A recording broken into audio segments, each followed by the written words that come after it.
3 गो।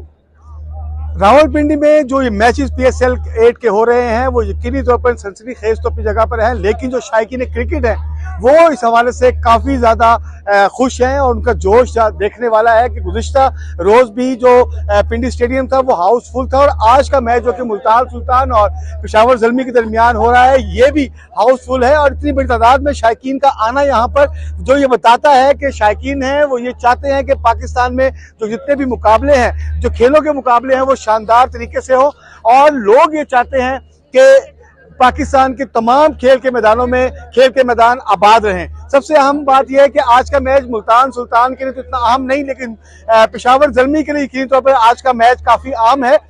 उसकी बुनियादी वजह भी यही है कि ये मैच जीतना उनके लिए इंतहाई ज़रूरी होगा, क्योंकि अगर ये मैच वो हारते तो उनको आगे प्ले ऑफ मरने के लिए किसी हद तक परेशानी का सामना करना पड़ सकता है। जी।